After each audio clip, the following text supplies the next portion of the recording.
That's not how it goes. I know. Melo just makes up things as he goes along. It's a common occurrence. It is. Ladies and gentlemen, welcome to the Cigar City Sports Podcast. I'm your host, Jack Austin. With me, as always, Mr. Nello. Hey, Win, what is up today? I feel so good. Good. And literally with me every time I press record is Ryan. What's up, brother? How's it going, man? Man, I just realized that. Every time we're in here recording, you're in here with me, man. It's me, Mario. No Clay today. I'm the Pip and the Jordan over here. Oh, jeez. Without him, my career's going to go to shit. Don't make me come man. Ben Simmons start crying. I'm not doing that defensive drill, coach. Oh, my word. Sit your happy ass down, Ben, and shut up. Hey, do you want to know what the number of the day is today? What's the number of the day? 56. What's that mean? That's the number Miles Sanders got on the ground. The guy we were supposed to remember. The guy who got shut down. I knew this was coming. By the way, his longest run of the night was 23 yards. Well, you know what? If Nick Sirianni knew how to call a game plan. The Eagles got bamboozled. I just want to know. Let me go ahead and tell you. Bamboozled. You guys don't have a home stadium this year. 0-3. Bamboozled. Yeah, you guys didn't score until Didn't the we third beat the and Panthers fourth. at home? Oh, my word. You beat the Panthers. At home, I think. No, you're 0-3, buddy. 0-3 at home with a nasty 2-4 when the reigning defending Super Bowl champions came into the house. And we just said, you know what? We live here now, bro. Can I just say one thing? You can say one thing after you realize that Tom Brady went 34 for 42 for 300 yards, averaging 7 yards a throw, just destroying you. QBR I don't know about this destroying. I mean, QBR 102. So it was 28-22. Yeah, we covered. B, I want to know how much it costs to have the pewter jerseys underneath the striped jerseys that night.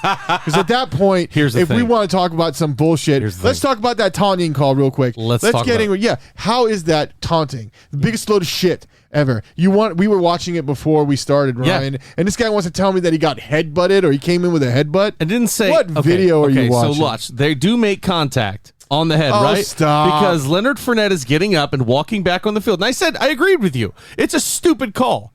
But I also said that your defensive player could have saved himself all those yards if he'd have just gotten up after making the play and walking back to the huddle. But instead, he decided to try and be a dick swinger on the sideline and stand in front of the guy that he just made the play on. So, he's making a play. We finally stopped Fournette short. Finally. Fournette tries to ram forward. He tries to ram forward with his head. You can clearly see him doing that action. And then Fournette walks into my player, and it's a taunting on us. Ram forward. Bullshit. Ram forward. I'm not saying we would have won. But at that moment, that was it. That was the game changer. Oh, boy. I got to pull up this Eagles taunting wrong call. with Nello? Why does it say Tampa Bay Bucks on this picture? It does. It does say Tampa Bay They fucking Bucks. won. All right, so I got to look at this again. I got Mr. Ryan here. He's my video booth. Oh God! And he's gonna help me. Yeah, he's gonna your help video me booth. out. It's not a fucking taunting call. All these tauntings have been terrible in both pro and college. I've been waiting I agree. my entire life for this. But look, I want you to tell me not that is it a bullshit call, because it is a bullshit call. But I want you to look and say, could this have been avoided if 58 doesn't get up, walk forward towards Leonard Fournette? He's standing there. I don't know about this walking forward. We're watching it right now, homie. We're going to go ahead and tell you if he's walking forward. Can I get another rewind? Yeah, let's go back here to the rewind. Now watch this. As soon as he goes down, he gets up and takes 2 steps forward toward the sideline. This is where you shut up because we're watching. Watch this. Right, we're here. Up, 1, 2, in the face. Who initiates that? That's a load of shit. He's standing there. Fournette's walking forward, gets the ref's attention. Like, hey, look, he's touching me. Fucking, it's the NFL. This is the NFL. So, and this is here's the best part about this. It's not flag football. Because after all this, he goes, well, that really killed the momentum of our team. We could have come back and won. It would have been it would have been second and long. So why don't you just go ahead and say our team was really sad? It wasn't sad. Jalen Hurts just didn't have a good game. Jalen Hurts couldn't hit water if he fell still out of a had 24 boat. points fantasy-wise and hit 2 touchdowns. And this is the thing on that play. 3, did he actually gain any yards? Or did he lose any yards?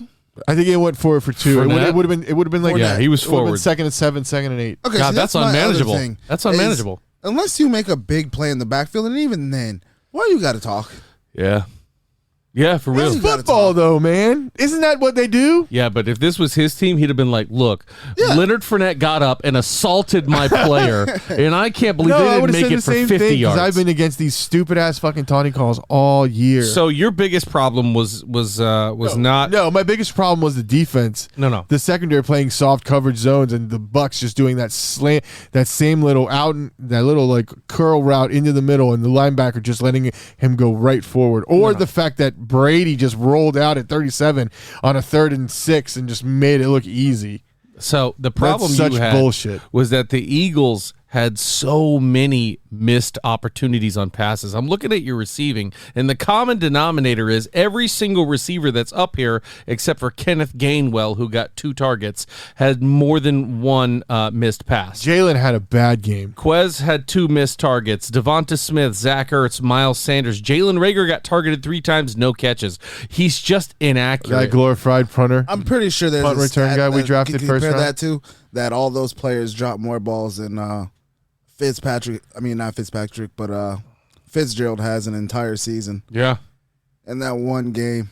Now, these aren't drops. These are just Bombs. targets. Yeah, so no. this is, I think, part Jalen Hurts had a fucking terrible game, but we were getting mugged too on the outside. He's That was 12 a lot of penalties against you guys too. 12 for 26. Now, this is the other part that he likes to say is that they got a lot of penalties and that the refs were on their side.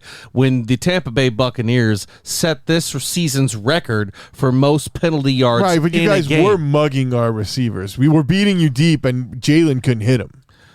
Okay, so that sounds like a you problem to me. Yeah, I'm not arguing with you. Because you guys ended up getting over 90 yards of penalty plays on 2 plays alone.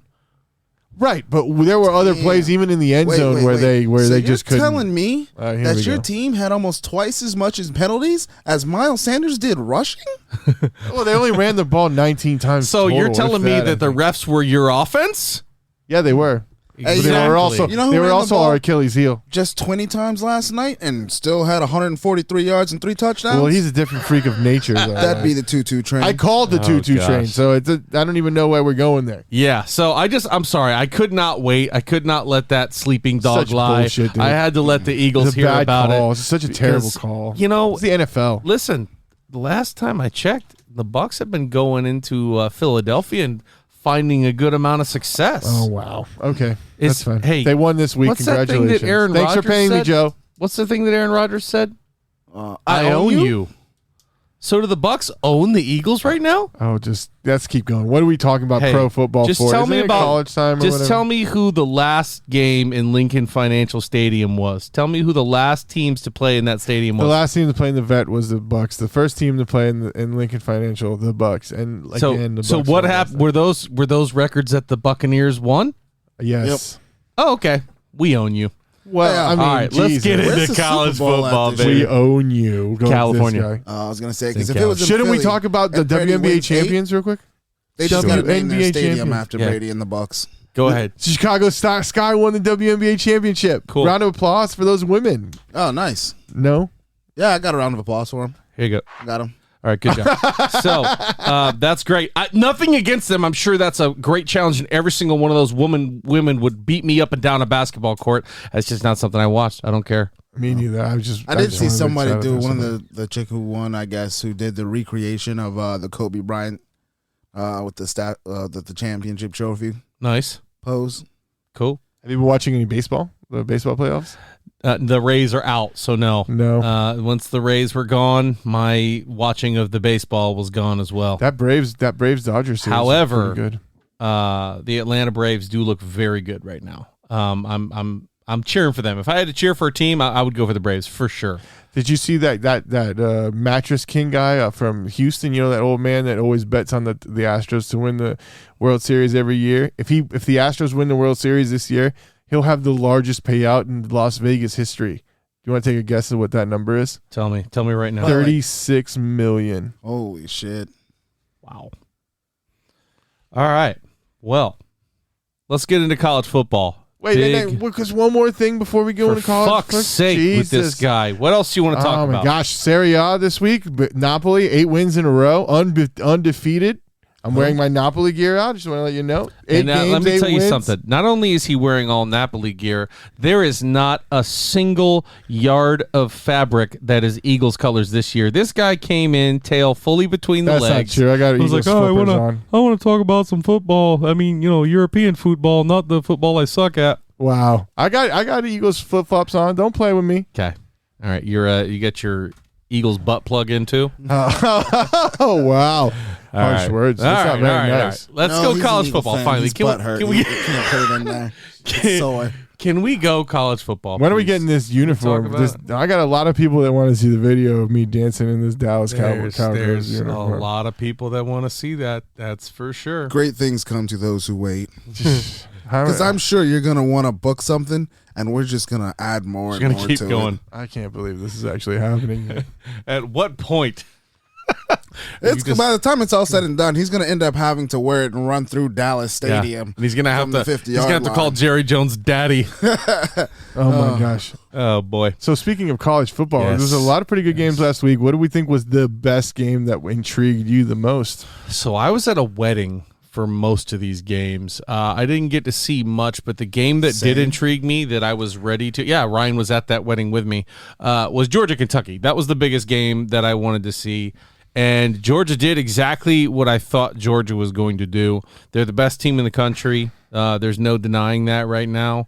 And what I said to you earlier, it holds true. Kentucky could be a great team. Kentucky could do really, really well at football, but the problem is the depth of a team like Georgia in the SEC. Every time the backups come in for Kentucky, you're putting in a liability. At Georgia, when they replace people, they replace 5 stars with 5 stars. So they're going to keep the gas on, and they need another program, a top-tier program, Ohio State, not necessarily just naming the top programs. Bama, obviously, in a few years, maybe Oklahoma. They need somebody like that to even challenge them right now. I actually liked Kentucky in the first half. I thought they played stride for stride with Georgia. That defense was really good. They had some offensive problem moving the ball. They were doing the play action a lot to get it moving, but Kentucky's offense just wasn't there with Georgia's. They've never seen a team like Georgia on the field. And like that number 99, that big boy, that's a big son of a bitch. His lateral,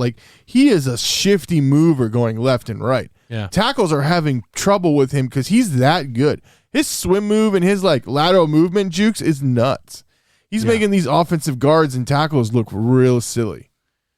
Have you seen this guy I'm talking about? This number 99 dude looks like a refrigerator on the No. defensive line. I don't know what his name is, but I've seen him play. It is a man among boys out there on the football field. Brett will tell us. From Brett will Georgia? tell us tomorrow. Yeah, what his name is. he's a really, really talented kid. He's easily going to be playing on Sundays and be a difference maker. Absolutely. I haven't seen a guy that big since I think Cody Allen was his name Allen? Mount Cody. Yeah, that big boy from Bama. Yeah. What about Calais Campbell?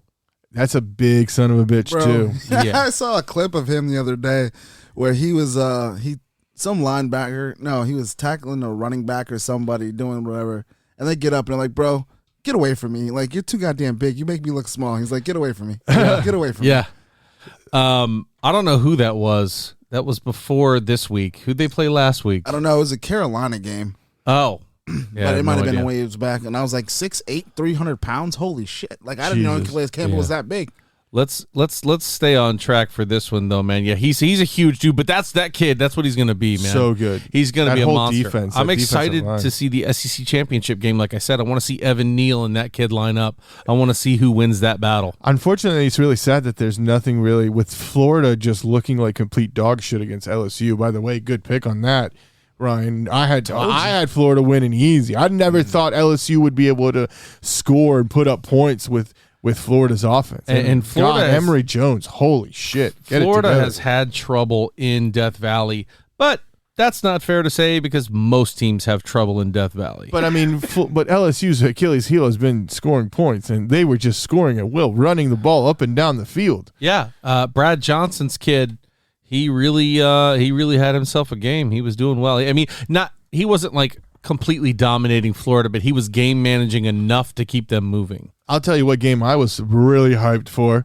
is Purdue fucking bitch slapping Iowa in Iowa. Yeah, They should have lost last week to Penn State. Oh, well, woulda, shoulda, coulda, but they didn't. So by your process of elimination that you love to say all the time, Purdue should beat the brakes off of Penn State. No, why? Because you always say the only reason Iowa beat Penn State was because Clifford was out and that fucking kid couldn't hit a barn with the door closed. Oh, really? I thought it was because really they had more fucking points. Yeah. Oh, shut the fuck up with this bullshit. FSU, this fucking guy, FSU wins 2 games and now he's all rah, rah, rah, rah, rah, rah. Well, hold on. Because he didn't bring up FSU. Yeah, I know. I just State's name at all. He brought up Penn State, who did not score enough points to win the game. Because we couldn't move the ball past midfield with our backup quarterback. I mean, it's the truth. It's excuses when it's not excuses. It's the truth.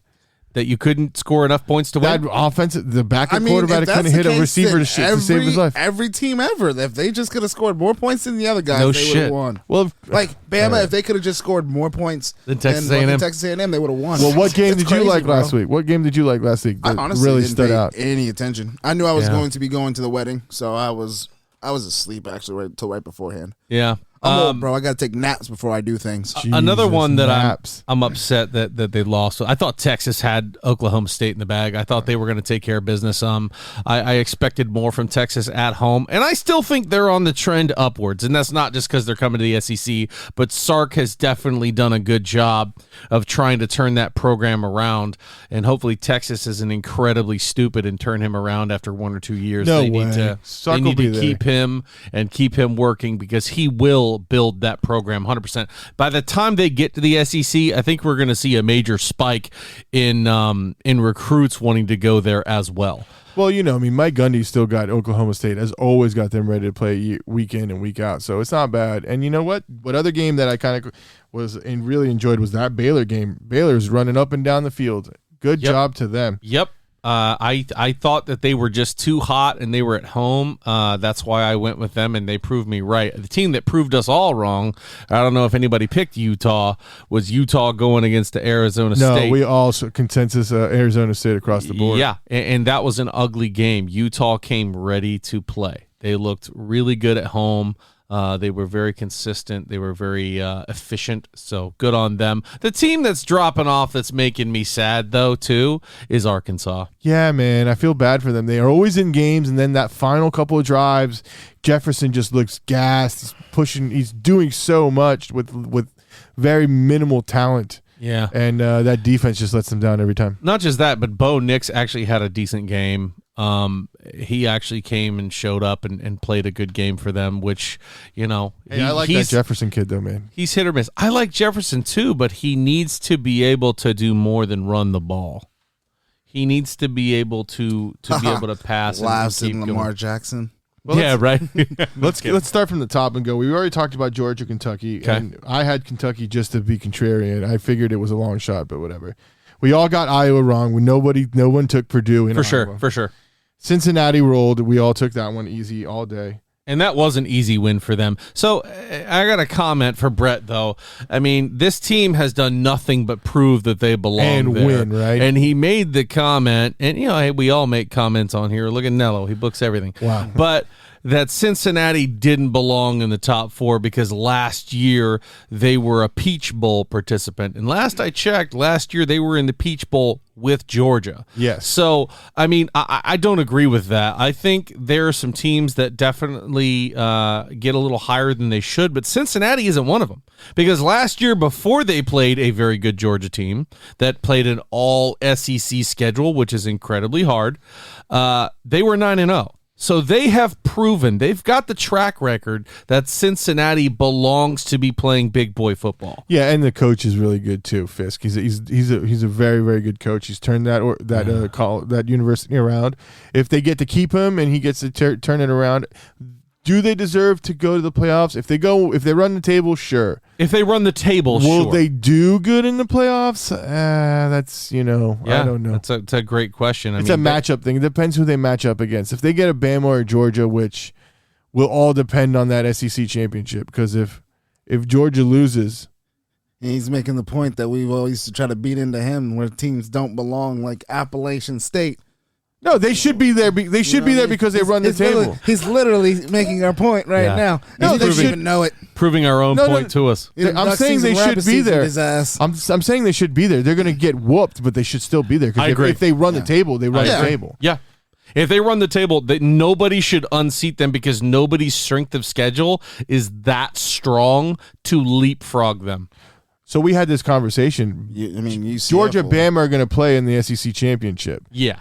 Does Bama make it with 2 losses? I don't think so. No. I think if they lose 2, especially having lost to an unranked A&M and losing to Georgia, we don't have a conference championship, and we lost to a team that was unranked. Whether it was at home or not, it doesn't matter. No, a 2-loss team should not make it into the top 4 and go into the playoffs. Now, if they extend the playoffs, that's a different conversation. But if they go 2 losses, no, I don't think so. Now, when college selection time comes and they pick Bama 4th if they have 2 losses, you're not going to hear a peep or a complaint out of me. I'd be happy to take it as any team in the country is going to say that. You can't tell me that the Penn State Nittany Lions, if they, by the grace of God, if Joe Paterno rolled out of his grave and started coaching you guys into a 2-loss playoff scenario and you guys got picked, you're going to be screaming, "We are Penn State" all day long. But I would say that we maybe didn't belong there, but of course I would. But no, I don't. That's what I just said. But we're in agreement. But we're in agreement that if Bama loses, that they're out. The only way 2 SEC teams make the top 4 is if Bama somehow finds a way to beat Georgia in the SEC. And I mean, honestly, too, you got to see what else happens to the rest of the schedule. I mean, a lot of other teams could lose. I don't know if Bama looks this good, they should roll really and easy. Georgia could have an off week, but either way, if Georgia has an off week, all roads lead to the SEC championship. Let's see. Who's next on the list? So Bama, Mississippi State. Oklahoma, TCU. I had TCU. The TCU kept it kind of close, but there's just too much firepower in that Oklahoma offense. Yeah, they have a freshman that has taken over for Spencer Rattler. Yeah, my buddy was just talking about this. And he looks way better too. He looks way better. He looks super confident. He looks comfortable on the sideline in the huddle. Spencer, buddy. Sorry, you got your job lost. You just got Brady, bro. Here's a question for you: what happens with all these big money NIL contracts and shit these kids get if they lose their jobs? It's probably in there. Yeah, it's signed. They got paid. I guess, but there's got to be some sort of like protection for Rattler's getting paid a lot of money to be the starting quarterback at Oklahoma. His rights and image and likeness ain't worth a damn if you're a backup, right? I mean, but I have to echo what Ryan said. There's a contract, so that contract could say, as long as you're the starter, this is what you get. But we don't get a chance to look at those because these are high school kids and college kids signing them right now. This isn't going to be public information unless the kid or his agent makes it public. So, yeah, Oklahoma, I'm going to keep an eye out for them. They could roll if this kid starts to be more of a force. I don't think they go deep into the playoffs because their defense can't keep them in games, but that offense, man, that might keep them around. They still got to play Oklahoma State, so that's going to be another big game for them, so we'll see what happens. Yeah. Bama just went into Mississippi and just said, "Get out of our way." And Nick Saban could have taken that pedal off the metal, but he said, "Nuh-uh, not after A&M. We need all the showings we can get." That's true, but another thing, if you watch a lot of Bama football, is that they don't change their offense. They'll put the secondary guys in there. They'll put some different players, but they don't change the way they run anything. If you can stop them, stop them. It wasn't running up the score. We were just running our offense, and they couldn't even beat our backups, so tough loss for them. Yep, the Big Ten was off last week, but Ohio State, Penn State, and Michigan all off. We go to Oregon, Cal. Cal gave Oregon a run for its money, but Oregon pulled through at the end. Yeah, Oregon is in trouble, I think. I don't know if they're going to be able to continue. A lot of injuries on that the offense. A lot of skilled players are down. Yeah. Michigan State, Indiana. Michigan State, Baby Bama, as I like to call them. That coach coming out of nowhere. Baby Bama. Michigan State, man, they've had a good year this year. Oklahoma State, Texas. We talked about it. Mike Gundy doing his thing down there. Ole Miss, Tennessee. You know what? Tennessee was still in the game at the end. It wasn't that bad. They didn't do too bad. But Tennessee, come on, guys. Tennessee. You proved Lane Kiffin right. You guys did not know how to act in your own stadium. This is the one time I kind of miss Clay's in here. You had your alumni, your cheerleaders, your people ducking from you trying to throw shit on the field. Have you seen some of the bruises these girls were getting while they're getting pelted by shit coming out of the stands? If I'm them, I'm not coming back. I'm not coming out to that crowd again. I don't blame them. That's just classless, and that's not how you're supposed to conduct yourself. If I'm a Tennessee Volunteer, I'm embarrassed as hell. I'm turning off that TV. Well, I mean, I don't want to be contrarians, but you see Nick Saban's bruise on his arm when A&M rushed the field, and he said that he was getting pushed around like a rag doll over there. He was very upset with SEC security. I would as be well too. as well. Yeah. Have you ever heard the saying, they can't stop all of us? That's what true. happens when an unranked team knocks off Bama. I know, but they're storming the field. They knew it was going to happen when it happened. But Tennessee was throwing golf balls at Lane Kiffin at one point, and they hit him with it. They were getting like beer. It's like the Cleveland Browns Part 2 all over again. Oh man, Rocky Top, come on, get it together. Yeah. All right, let's keep going. No love for Tennessee in this place, huh? No love for Tennessee. I picked them to win. I picked them to win because I thought they were going to get their shit together, and their offense has showed a lot of promise. They were going to be home hosting Lane Kiffin, and what's that old Dennis Green? We are who they thought they were. Yeah, they are who we thought they were, and they came in and beat you. Because I guarantee you, Lane was just worried about beating you and leaving. Yeah, and Tennessee he was gonna be worried rough. about their legacy, about trying to make a point. It just wasn't good. Who's next? Notre Dame was off. Coastal Carolina was off. Wake Forest was also off. We talked a little bit Arkansas, Auburn. We were disappointed. Arkansas's, Who picked Auburn to win? Nobody. Oh wow. Arkansas across. The next one, Arizona State, Utah. We talked a little bit about that. Arizona State came through and lost for us. Thank you. BYU Baylor. We had Baylor all the way across the board, and then we talked a little bit about that. Baylor was able to run on BYU at will. So the BYU, what are they, Wildcats? I don't even know what they are. Cougars. The Cougars, yep, they went down. Florida LSU, we talked about that earlier, how Ryan was the only one to take the go Tiger, or whatever the hell they say. that's because I'm a goddamn. Hey, Camilla, genius. I want to hear this bullshit excuse about how Florida should have won and all this crap, and Emory Jones and this and that. Yeah, so you're asking him to do your best Nello's Eagles impression? Oh, wow, that's so cute. You're on fire today. You're literally asking him to do exactly what you did. Like, let's just talk about this for a second real quick. It's another Florida team. Like, what happened to that defense? That defense looked so good in the second half of that Bama game, stopping them and holding you guys to points, and now all of a sudden they can't even stop water. I think it's being on the field too much, man. I think that's all it is. They're still a great defense. Florida has a great defense. They play really hard. They play really fast. But just like any defense that stays on the field too long, you're going to get tired, and eventually you're going to get rolled over, especially in a really, really hostile environment like LSU. I just thought they could string together enough first downs to keep that momentum on their side and keep that team quiet. But every time Emory Jones would go down, or Henderson, or what's the AR-15, whatever his name is. Richardson. He threw that pick. I mean, when their inconsistencies happened, the LSU crowd just fed off of it and got crazier and crazier. And those picks didn't help, man. I don't know. I think that there's a lot that needs to be changed in Florida. I still don't agree with the Dan Mullen needs to be fired You knew talk. exactly where I was going, huh? That's ridiculous. I also think it's ridiculous. I think it's ridiculous. I think he is good for that program. He is a quarterback whisperer. He just has the wrong guy slinging the ball. Right. He's got to bench Emory Jones. And like people were talking about, will that Dan Mullen, I know what I'm doing. It's my job, my person. Emory Jones is my guy type pride. Is that going to be the death of him next year? I'll give him next year, but if they look like shit next year, like he's done, right? Yeah, I mean, for sure. If I'm him and Emory Jones is still on my team next year, I'm going to be very open and public about the quarterback competition. Yeah, Emory Jones is actually the reason why I chose LSU. That kid did not look good at all.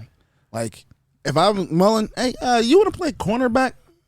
You ever think about doing that? Can you guard somebody? Yeah. Because he's really not a quarterback. For the games I saw, or the game that I watched, he wasn't anything special. Wasn't very good. So they interviewed AR-15, and he said he's a Gator right now. For now, yeah. Do you let the talent like that walk to really back your program into a wall, like he said with Emory Jones, who we all agree is the problem? A lot of football left to play. I think it's too early to say. Yeah, he's probably out of there anyways next year. But not if you promise him that he's going to be the starter. He's probably out of there anyway next year. I disagree. These kids aren't dumb. Like, you can promise me that next year, but then I get locked in. If they and I'm tell stuck. Emory Jones to transfer or find a new job, and they say you're the guy, nobody's going to tell him to transfer. Yeah. What they can do is go in and put AR-15 at quarterback the rest of the year. If he goes in there and they can give him the lion's share of the snaps and allow him to win some games and build his confidence up as the starter, then that's silly. To ever think that somebody's going to go to Emory Jones, who's put as much as he has on the field for that Florida team, and say, you need to transfer or you're not playing, that's silly. He'll be a part of the offense no matter what.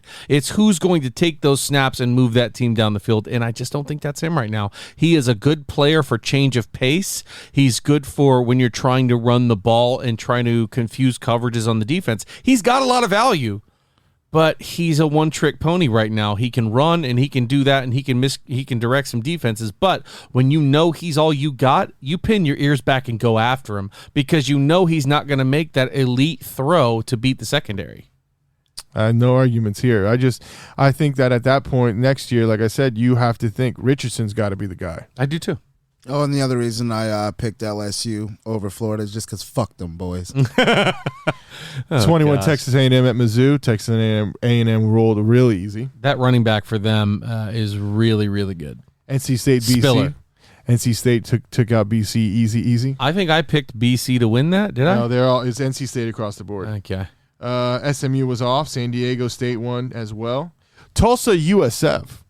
Now everybody had Tulsa, but Ryan had USF. USF only lost by 1. It was 32-31. And I was hoping they'd get one, man. They didn't score enough points to win. They didn't have score enough points, but I didn't think they were going to score that many points to begin with.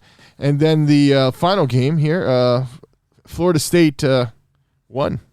Against North Carolina. Yeah. And we bullied you into picking them, didn't we? Or did you pick North Carolina? No, he definitely. We all went FSU across the board. We all did not go FSU across the board. Yeah, we did. Yeah, I think I actually did take FSU that time. Wow. Across the board. Wow. You know what's bad Got a is I don't little have my faith picks in in 'em. front of me, but I was like, I don't know, man. Anyway. I second guessed it too, but I'm like, you know what? I got a little faith in they win the game. Let's see what they do. All right. Well, that does it for our picks this week. We are getting into this next week of college football, week 8. As soon as we come back, be back shortly. Let me look up Liberty real quick and see what's going on. Yeah. Pick up Liberty. And we're back. I couldn't find the Liberty score. Nobody cares. Malik Not Willis. even Liberty. Not even Liberty, man. That's not true. We have actually a really cool question all the way down at the picks over there. UTSA. Utsa. Who the fuck was that? The Utsa.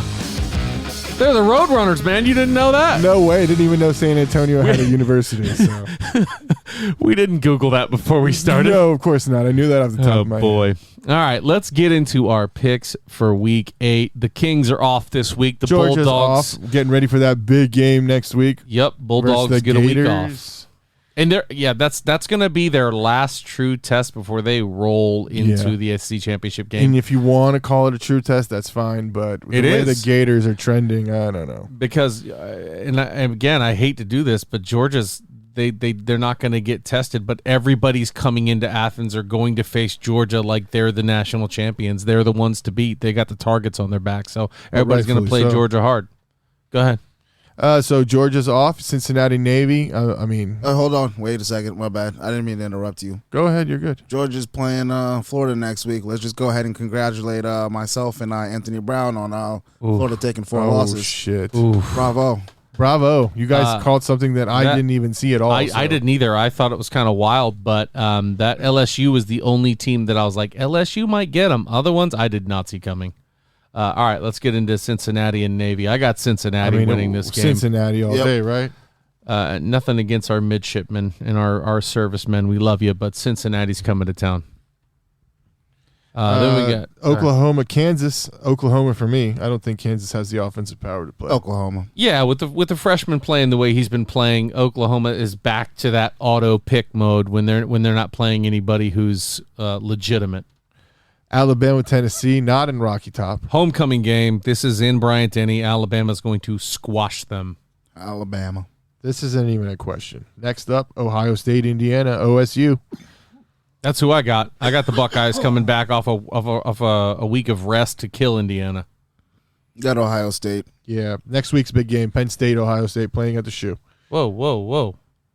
Let's keep it on this week, buddy. I'm just saying it's a big game next week. Michigan Michigan versus Northwestern in Ann Arbor. Excuse me, sorry. Michigan. Okay. I got Michigan. Okay. In Ann Arbor, yeah, Michigan. They have struggled a little bit lately. They're still undefeated, but they don't look as unbeatable as they did the first 3 weeks of the year. I just don't think Northwestern has the offense. Right. Go Blue.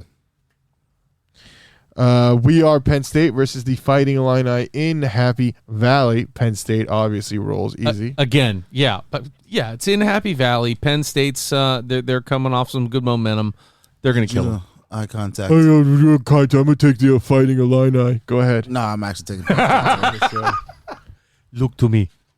I am the captain now. I'm the captain, though. All right. Oklahoma State, Iowa State. Although Iowa State defense is pretty good, I'll still take Oklahoma State. I don't think they lose a game until they play Oklahoma. Yeah, same. I got Oklahoma State. Taking Oklahoma State as well. Yeah, last week they shut me up a little bit. I'm ready for them to come in here. Baby and kill Bama, Iowa as State. I like to call them. Michigan State is off. By the way, if you look at that running back for Michigan State, boy, can he play football. You know, Michigan State is where Mark Ingram was originally going to be a running back. Oh, yeah, for Mark D'Antoni. Yeah, No, not D'Antoni. He What was his name? he was going to Michigan State, and his mom told him he was going to Alabama. Oregon, UCLA. I'll take Oregon. I hate Chip Kelly, and I can't stand him. I got UCLA at home. Oh, really? Okay. Yeah, I got UCLA winning that game. I think right now Oregon's got too many struggles, and they're going into Definitely the a hostile lot environment. of injuries. I'll give you that. I'm going with UCLA. They're 5-2. They've had a good year this year, and they've played some worthwhile teams. I'm going UCLA. I'm taking Oregon. Yep. Okay. Ole Miss, LSU. Give me Ole Miss. Give me Lane Kiffin. I'm taking Ole Miss as well. Yeah, this team isn't going to get distracted again. Lane's going to have them ready to play. LSU doesn't pull a rabbit out of a hat 2 weeks in a row. Notre Dame, USC used to be a really big game, but with USC just looking, flat and dejected, I'll take Notre Dame on an off, coming off of off week as well. I really wanted to take USC in this game. How can you? That's the thing. How can I? And I can't. I got to go with Notre Dame. I just really I don't see Notre Dame doing anything this year. Breaking news: I am hired as the new quarterback. I mean, coach for USC. Woo! So we're definitely gonna beat those stupid Fighting Irish. Oh, you're taking USC. Well, No. that's one loss. No, I'm taking Notre Dame. I was gonna say Jeez get us sponsored, man. Get Let's us do in it. there. Coastal Carolina versus App State. This is going to be the hardest game that Coastal Carolina plays all year, but I just can't bet against that teal field. I'll take Coastal Carolina. It's in App State. Yeah, I know. Bro, you love App State. I do love App State, but I just can't. They've gone one loss or undefeated the past 3 seasons. I'll take Coastal Carolina. Wow. I'll go Coastal Carolina as well. I still don't know where exactly they're at, but we're gonna roll with them. I have Coastal Carolina written down, but I'm looking at App State at home. They're a good team. I just I think I'm going to be the contrarian here and switch. I'm going to go with App State. I mean, it's not a bad pick. I just don't see how Coastal Carolina loses, especially with that kid being so good. When you say something about Coastal Carolina playing their toughest team all year being App State, They will be their toughest team all year. there you go. Kentucky's off after that big ass whooping, and Good then for them. we go Wake Forest Army. I'll take Wake. I'll take Wake Forest as well. Yeah, I'll take Wake. Man, for some reason, I mean, military schools just really are not ever really that good. Well, because the big players want to play for the NFL on Sunday, and especially with what happened with that young corner out of the Bucks this year, that's not going to inspire confidence for really, really good football players to want to go to one of these military schools because you're not going to defer my eligibility to go play. I mean, honestly, when you go to these military schools like West Point, Air Force, you're not really going for the sports. It's more like an added Right. bonus. You know Right. what I mean? So it's already hard enough, like you said, to attract a big name recruit to come and play, and then you want to take their eligibility away if they even Sure. get a chance. It's going to be hard. But there's no way. I don't see Wake losing to Army. Yeah. Texas A&M, South Carolina. I'll take A&M. Although the Jimbo Fisher rumors could topsy-turvy that program. No. If somebody's willing to pay that $48 million clause. We had this conversation, I think, before we hit record. didn't we? Yeah, we did. About Texas coming to the SEC and Texas A&M. If I'm Jimbo Fisher, I mean, you're going to be competing for recruits from Texas, but why would you go to LSU? Because a lot of those boys from Texas are going to stay home anyway. Here's the question I posed. Texas is the pipeline state. So why wouldn't you stay where the talent is? Because LSU's, they got po' boys. I hear that's Jimbo Fisher's. So I asked Jack. Sandwich. I asked Jack before we record. I was like, if you're Jimbo and they pay your $48 million, $50 million release clause, do you leave College Station knowing that Texas is going to the SEC and is going to take 3/4 of the recruits you get to rebuild the LSU program, which really isn't that far off anyways? Or do you stay in Texas A&M and try to win before Texas becomes a SEC member in 3 years or whatever? Where did you get that number, that 3/4 number from? Well, Texas is a bigger university. It's gonna take more recruits away from Texas A&M. I mean, Texas competes with a lot of schools. They compete with Arkansas, LSU, Oklahoma State, TCU, Baylor, and Texas A&M. But I'd say 2/3, no, because if they were taking 2/3 of the recruits out of Texas, then they'd be killer right now. Because even Oklahoma going to the SEC is going to take recruits from Texas A&M too. That's right. So it's like they're going to be losing a lot of people. A lot of those top tier guys that want to play in the SEC. If I'm Jimbo, I stay at College Station and I build it. I think LSU's a better program, but yeah, I stay at Texas A&M. Because I mean, I'm pretty sure that LSU job they'll probably will still be there in 3 years. They're going to get a top tier coach, I think, to come in there and be their head coach. By the way, I'm taking A&M. South Carolina hasn't shown me anything to prove it otherwise. Yeah, I'm also taking A&M. Next one is NC State, Miami. NC State, Miami. Give me NC State. They look really good. Taking NC State as well. Yeah, Miami is crumbling. They look bad. They need to fire Diaz and move on. Auburn's off. Baylor's off. SMU versus Tulane. Give me the Mustangs. SMU wins. Yeah, SMU for sure. Yep. It's not so much SMU as it is they're playing Tulane, but all right. Even though Tulane gave Oklahoma a run for their money earlier on the year. They did indeed. San Diego State versus Air Force. Again, we talked about these military schools. I'll take San Diego State. Same. San Diego State. Okay. Then we got Pitt versus Clemson. This game is going to be very, very interesting because Pittsburgh has a really good quarterback this year. They have a decent offense, and I have no confidence in Clemson. Give me Pittsburgh in the upset.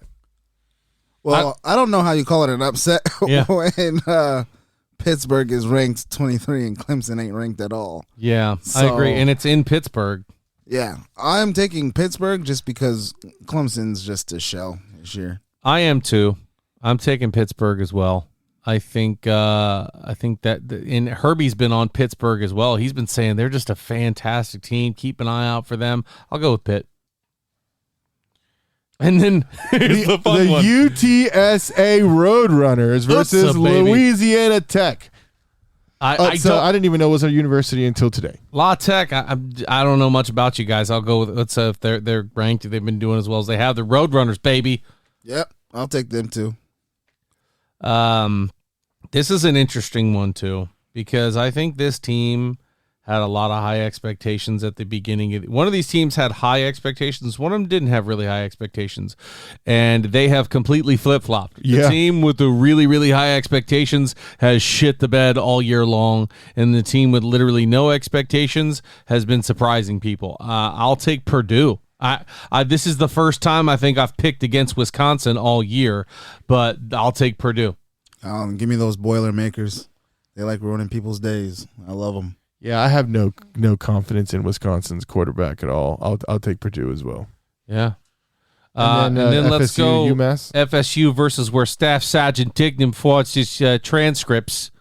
Let's go to the FSU guy over there in the corner. Yeah, let's start with you. I'll stick with my Knowles. Okay. Any particular reason? University of Massachusetts. I knew you were going to say Makes sense to me. I'll take FSU as well. Don't get me wrong. There's a potential that we could lose. Yeah. But they seem to. Mackenzie Milton still okay. QBing for you guys? Man, I haven't watched those trash ass boys in a couple weeks. I ain't going to lie. Wow. I'll take FSU. I'm not going to waste my Saturdays on a team barely getting by. Here's another question for you. Does Dabo leave Clemson to go to LSU? No. Not at all. Not He at all, already you say, said Clemson. He already said the only Death Valley I'm worried about is Clemson. He's already made that quote. I don't think he will leave for LSU, especially when we've talked about this on this show before. His only clause that he can leave, no strings attached, is Alabama. He is not sticking around for Death Valley. I think he is truly waiting to come to Alabama to replace Nick Saban. Really think so? Dabo to Bama. Yeah. Do you 100%. Do you think LSU maybe goes after Bill O'Brien then? Like, where's LSU going? Like, I'm trying to gauge like what LSU does. I get USC. I understand that's another big name job out there, but does LSU take Fisk maybe out of Cincinnati? Like, where are they going to go? I don't know, but I don't think Bill O'Brien wants to stay in the college ranks. I think he's at Alabama for a tune-up year. He'll be gone next year to go back to the pros. Ask the Texans how good Bill O'Brien did. You don't have to tell me, man. I love the Texans. I loved watching them, and he absolutely ate them from the inside out. But who's going to go there and coach in LSU? I don't know. Who are the hot coaching prospects? I don't think John Gruden's doing anything right now. I don't think John Gruden's going to be getting any phone calls for anything. Chucky's going to be heading down to Death Valley? I don't freaking think so. I don't know, man. I don't know who is out there that would be a good candidate that could step up and take over that LSU program. What about the kid out of Iowa State? Iowa State? Yes. Who? That Campbell guy that was also recruited for the Lions job, but didn't happen. I don't know. Maybe we'll see somebody from the college ranks step down, like an offensive coordinator. Do you think Luke Fisk leaves Cincinnati to go to USC and or LSU? No. Who? The Fisk guy, the guy from Cincinnati. Oh no. No, He stays in Cincinnati. I think he stays and builds Cincinnati. Yeah, I was gonna say his team's sitting right here at number 2. Why would you leave to go to an unranked LSU? Because they're going to throw a briefcase full of cash and even 3 more next to it to get him to go. And Cincinnati right now is probably going to spend all the money they have on him. And if he's got a good program, he's got a good situation, I don't see why he would leave. But we'll see. I mean, maybe one of these guys from Bama, one of their defensive. Do you guys want to do the Liberty game right in on the sheets? Nope, sure don't. We're done. Wow. All right, Whatever guys. he says, I'm just going to start flipping the paper like you flip a table at the end of the game. Done. Yeah. Let's take another quick break, and then we're going to get into fantasy football this fucking week. Football. Fucking Brian. God, it was really rough. Hey, did you play against Devontae Smith, or did you sit on your bench? Go fuck yourself. We'll be right back. Hola, bienvenido a Cigar City Sports Podcast. ¿Dónde está la biblioteca? Aquí, ahora. Is that as Spanish as we get there? For right now, yeah. That's all we get. But, it's NFL time, yeah. And we decided we were going to start off with fantasy football this week, and what a terrible week that was. Yeah, it was an awful week for me. Ryan, congratulations. Thank you, sir. You had a dominant week. Per usual, I score a ton of points, and the one person who's got there who's going to beat me, I play them that week. And it's no better because this week I go into my bye week hell. I'm right there with you with that bye week hell. Zeke and Najee Harris both sitting down this week. And I got to tell you, my Achilles heel this year has been 3 positions. Quarterback not being, it's honorable mention for how bad I've been at quarterback. But tight end and defense, I cannot catch a break to save my life. I don't know what it is, man. And I kind of put my hopes out there on the Browns, who have lost my vote of confidence in the AFC, by the way. Yeah, but, I don't think the Browns are really underplaying as much as they're just getting destroyed with injuries. Both starting running backs, a lot of defense, the wide receivers, Landry at one point, ODB. And now Baker. Re-injuring his shoulder again. It's just, they've been really, really rough. And it is slim to none pickings in terms of getting a defense out there that's going to do anything. I actually have had so many problems in running back and flex. Like, And by the way, the Chargers just this week decided they were going to take 2 bye weeks and take this week and next week off because, why show up? But, yep, Brian won. Was pretty bad week for both of us compared to our overall stats. I don't think we would have beat anybody else, and he won. And thanks for giving him the idea to start Devontae Smith and beat me with him. Thanks, guys. You guys are great. You guys are great. So good job. Congratulations. Better off playing Cole Beasley. You beat me with him now. Now let's talk this trade. Let's talk shop. So I'm ready when you are. Let us talk this trade because I have heard that Pollard out of the Cowboys is he broke both his ankles and his knees and his lower back on one play. Ooh. So you should probably trade him and get rid of him. I know, but Darren Singletary doesn't know what a hole looks like if it was like 7 feet wide. So see, here's my thing. My bench player is also a backup. Yeah. Scored more than the starter. Again. Every week. Every week. Every week. It's hard to make that trade. It's not going to happen anymore because I have had to make a lot of free agent moves this week just to try to stay relevant. Yeah, this week I have my San Diego boys and Herbert and Williams are down. Robinson's out. Jefferson's out. So I have a lot of buys this week. And the other top scorer this week, Big Chungus, boy, holy smokes. And he had Tyler Boyd put up 1 point for him. That was a big week. So you and him were the only 2 top scorers this week. Good job. Nice. So who does everybody have this week? All right. Well, let's see what's up this week. Let's take a look at the schedule. I know I am playing, Team Crowning Shield. Brian, you're already projected to lose to me, but that's not going to happen. You are bit by the bye week bug as well. Yeah, it's a bye week start. They're going to be a little bit of a pain. I play Pete Zelizniak. Oh, we'll see what happens. Yeah, he's got Dak on the bench, and that's going to hurt. And same with Deontay Johnson. So we'll see. It's going to be an interesting one. Who you got, Ryan? I have Team Who Knows. Oh, well, who knows? I don't know who that is. But we're going to see if who are you projected to win as of right now? I don't know if I'm projected to win as of right now. I'm going to throw it out there and say I'm going to win.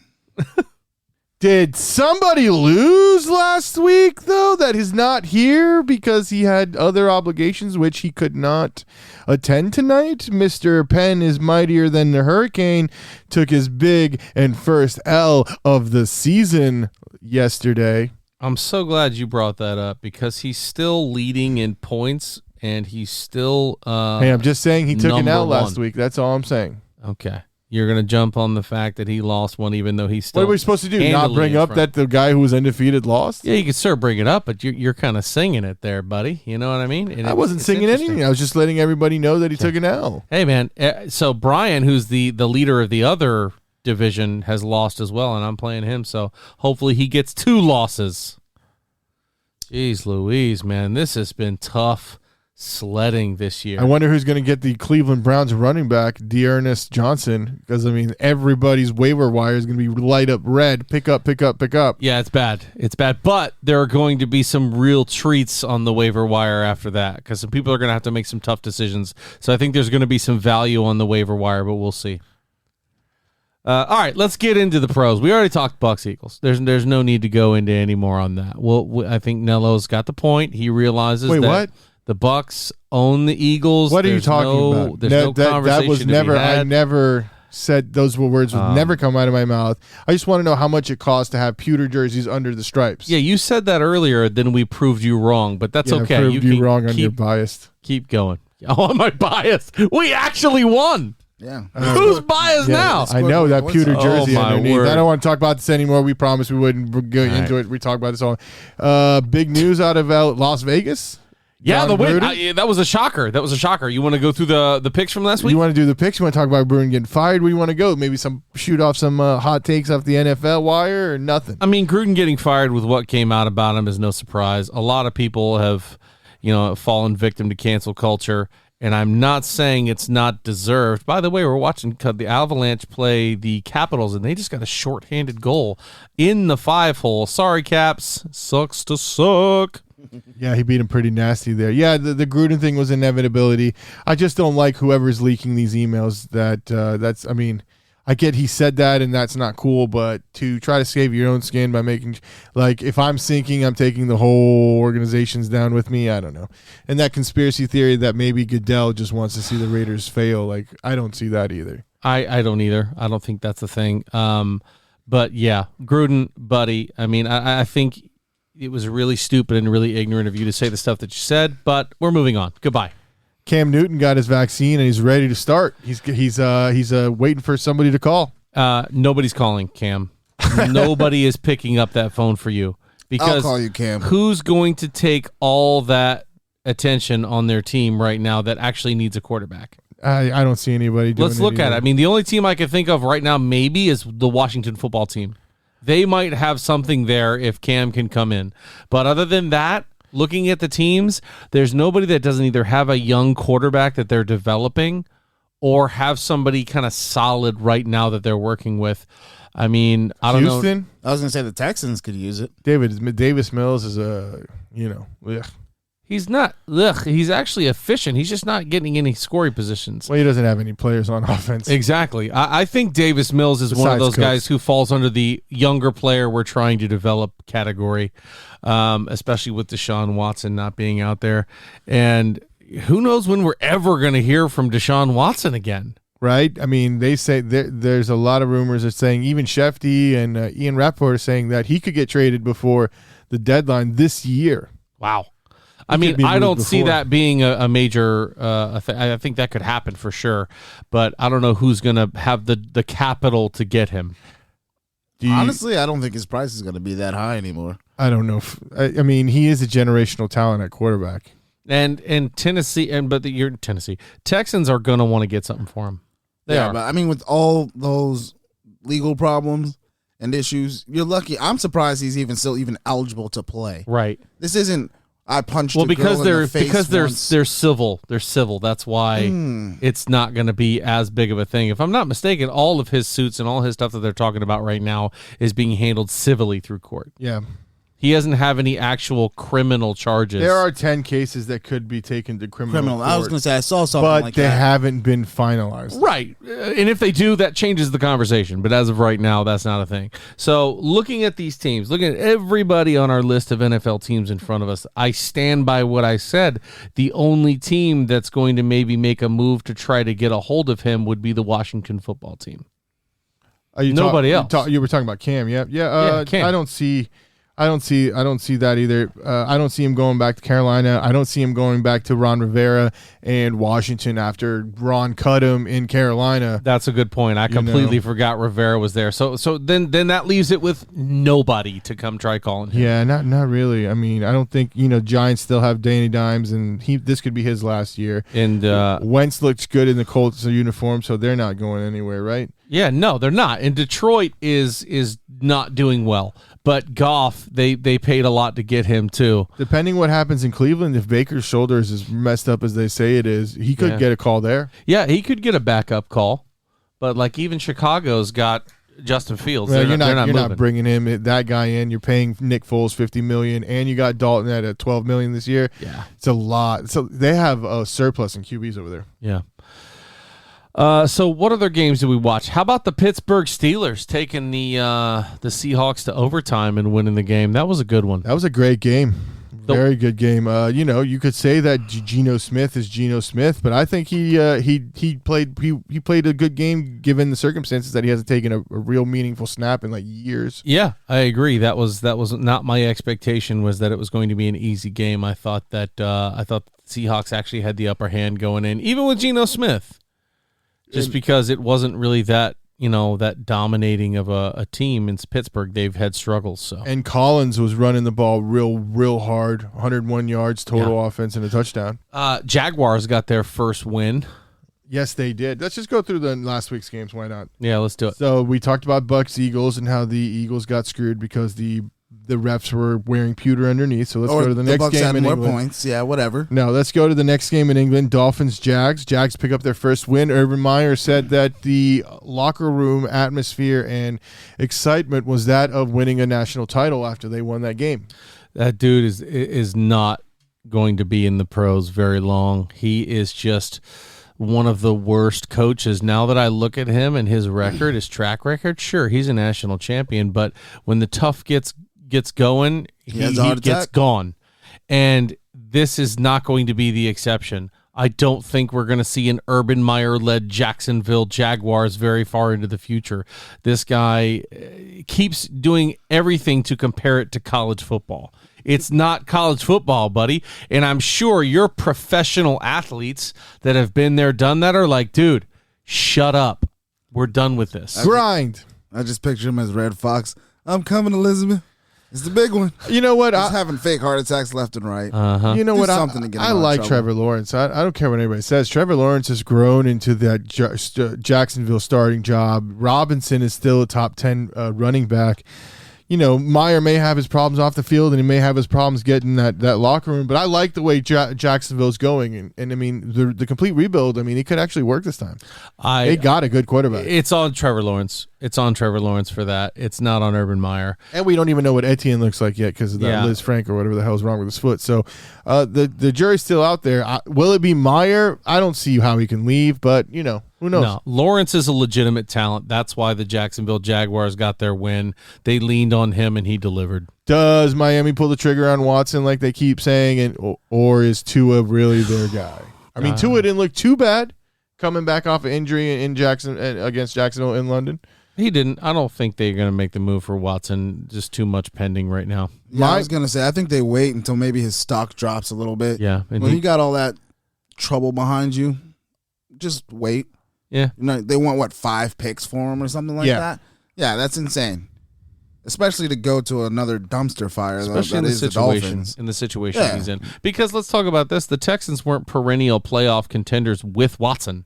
They were in contention till the very end. It's a lot of teams that are in contention. We're not talking about the elites in the AFC. Yeah, but look at them now. They don't have him, and they haven't had him for 2 years or whatever. He's been that team has been awful. There's a lot of people they don't have anymore in Texas, and that's J.J. Watt, that's DeAndre Hopkins. There's a lot of things that have left the Texans, and Hopkins, as we can see right now with Kyler Murray, he makes everybody look legit. The guy might be the most talented wide receiver in the NFL right now. One of the top 5 for sure. No arguments there. But my big concern with the Dolphins is Brian Flores was a defensive guy. He had the Miami Dolphins defense playing really good, and this year it's just not looking good on that defensive side of the ball for Miami. Yeah, it's gonna take a lot. That might be part of the same thing of the Dolphins not being able to stay on the field on offense too. I mean, that's rough. It doesn't matter how good your defense is. Is Flores feeling the heat under the collar yet? I don't know. I think he's got a few more years. I do too. I don't think you turn around a program that decent. Wow, look at that 1-2 shot. Oh wow, Cap's already pulled it up. Good for them. So let's go to our next game. Chicago getting owned by Green Bay again. No, it was Bengals Dolphins. Oh, you're going by your list. I'm looking at chronological on ESPN. Bengals Lions. Dan Campbell came out and said Jared Goff has got to play better, but honestly, you can't blame Jared Goff when there's no talent around him. I don't disagree with Campbell, man, but I think this was a bad situation for Goff because he's getting exposed a lot. He had such good value in the Rams. He had McVay. He had a lot of talent around him. Now he's somewhere where he has to be able to thrive, and you're seeing the difference between a Matt Stafford and a Jared Goff. But they have no wide receivers besides Hawkinson and a DeAndre Swift. D'Angelo or DeAndre Swift? Those are the only DeAndre Swift's a running back. He's a running back. He's a scat back, right? He catches the ball too. Yeah, I mean he's a good talent, but yeah, Hawkinson is definitely leading that wide receiver room, which is a hard ask. Next game. So we all took the Bengals there. Hey, did we all take the Bucks? We all took the Bucks, right? No, we did not. No. And we all did not take Miami. We all didn't take the Jags either. Only you and Clay took the Jags, and me and Ryan took the Dolphins. The next game was Chiefs Washington football team. It was across the board Chiefs. Chiefs dominated from start to finish, if you ask me. But my question is with Patty Mahomes' brother. What the hell are you thinking dancing on his memorial or whatever the hell he was doing? The TikTok dance on the memorial for Sean Taylor. He said, "Oh, that's right where they put us." Dude, have some self-awareness. Honestly, some class, if I am Patrick Mahomes and that's my little brother, I'm sorry, maybe this is old school. I'm beating his ass when we get home. Yeah, for real. I was gonna say I want to fight him now. I don't even know him, and I want to fight him. Yeah. I'm like, bro, are you kidding me? Sean Taylor is a legend. Legendary. Honestly, I don't even want to fight him. I just want to run full speed with reckless abandon and just kill his ass. Right. I 100% agree. I just think that just shows. And I'm straight targeting. And that shows like how like detached some of these kids who have not done anything but live off of coattails of your brother. Yeah, absolutely. I mean, is he even a ball player to where I have no idea how old he is. He probably is really young, but still, you don't dance on someone's memorial when they're retiring his number or whatever they were doing. I mean, seriously, in what world is that okay? Anyway, let's move on. And did you see his mom come out and say they need to change the interception rules because some of those interceptions that Mahomes is throwing shouldn't be on him? No, an interception is an interception that goes against the Not team. apparently to her. Yeah, that's silly. I was going to say, if it hits the offensive player's hands, I could see it being a stat that's not theirs. Because so in the hands. In that situation, do you give the interception to the receiver? He wants to put like a check mark, like an error, like you do in baseball. Like, oh, you messed up. There's your error. I mean, I get it. And there was a game with the Buccaneers where we had 2 of those on 2 consecutive drives. And Brady hit those guys in the hands. But again, it's hard to regulate that because if a ball's high and you get 2 hands on it and it's still not a good ball, it still goes to the quarterback. You just said put 2 hands on it. You put 2 hands on it, you catch it. Okay. That's true. Next game, Vikings Panthers. We had a split there. Me and Clay had the Panthers, and Jack and Ryan had Minnesota. That's right. Minnesota came back, and I guess Cousins pulled it out. Minnesota is a good team. They're better than people give them credit for. I definitely had them winning that all the way. Sam Darnold didn't look that bad in this game, and he did lead them to tie the game. So it's not all on him. Who's that? DJ Moore, he dropped a few balls that I was like, really? You're better than that. But, it was a good, even game to me. Yeah. And Dalvin Cook running hard. Yeah, that's the big difference maker. Cook put up 140. Mm-hmm. It's hard to beat that, no matter who you are. Yeah. Texans Colts. I took the Texans in this league, but in my suicide pool, I took the Colts to win, and the Colts won big. Like that wasn't even a game. Colts handle business. Rams Giants. Here's the funny thing though for that game, Davis Mills was the leading passer. I mean, he really is not that terrible of a quarterback. He's not a game changer by any means, but he's very efficient. He threw the ball 43 damn times. But they have no running game over there. Yeah, so he was 29 for 43 with 2 picks. And, hey, I think they should put an asterisk if you touch the ball and the other team, get the fuck out of here. Next game was the Chargers. No, I got you. I mean, the Rams Giants. Yeah, that's not a game. Rams, big game. That's not a game. They ran away with that. Packers, Bears, I thought you wanted to talk about your buddy there, Aaron, and how he said he owns Chicago. Yeah, because he does. Just look at the record. Chicago has nothing to say about that. Somebody went into the Bears Wikipedia and changed the owner to Aaron Rodgers. It's so savage. And the Bears are such a storied team. Yep. And you know what? This could be one of their final years at Soldier Field. It could be an iconic win for Rodgers as well. It could be his last game as a Packer at Soldier Field. I mean, that's another thing that Rodgers has said. They're like, of all the teams that you want to go to, what do you think about Chicago? And he was like, I will never ever play for the Bears. He did say that. They kept it somewhat close with no offense. To me, if Matt Nagy isn't fired this year, then something in Chicago needs to change because if Matt Nagy is fired this year, they need to bring in a coach that is going to work specifically like the Cliff Kingsbury situation with Kyler Murray. Absolutely. They need to have somebody who's going to come in and build their offense with Justin Fields in the room. And give the guy a left tackle. Give Justin Fields an offensive lineman that can actually protect him. Yeah. You know what I mean? Yeah, it's rough, man. Okay. I also took the Bears. I was wrong there. Everybody else took the Packs. We have Cardinals, Browns. I took the Browns. I was wrong. The Browns are just decimated with injuries. And once Kareem Hunt was down, it was basically game over because Baker Mayfield re-injured himself. But you know what? It was still a decent game. Yeah, game wasn't even close, though. That's silly, man. I mean, the Cardinals are just on a different level right now. Yeah, I think I'm going to change my Super Bowl pick right now. I disagree there. I think all these teams that historically come in hot, like last year, everybody was calling Pittsburgh to win the Super Bowl when they were 11-0. I think the steam's going to run out on the Arizona train. They're fantastic right now. That offense is just fantastic. Kyler Murray extending plays, coming out of the pocket, bing, bing, bing. He is just hitting receivers, and they have so many weapons. I think the Rams or Dallas will pull it together in the NFC, or the Bucks, if we can keep it going. The Bucks are way too hurt right now for me to call them a Super Bowl favorite. They're just too hurt in the secondary, and all these teams that I've listed have elite passing games. So that's a hard ask.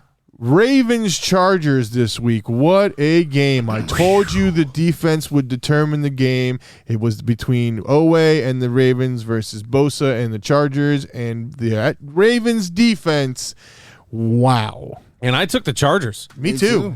I thought Herbert was going to be able to keep up that gas and keep going. Baltimore making the AFC look scary right now. My goodness, that defense. I thought that maybe Baltimore had a decent defense and they could have stopped them, but they didn't just stop them. They neutralized Herbert for the first time this year. He didn't even break 200 yards. And that rush, like Eckler was nowhere to be found too. It was literally stuffed city. Yeah. The next game, Raiders Broncos. Me and Clay took the Broncos, and so did you, Jack. The only guy who took the Raiders, Mr. Ryan. Well, I had no faith in the Raiders locker room. I really was like, what the hell's going on? Nassib was out. It took a week to clear his head and get his shit together.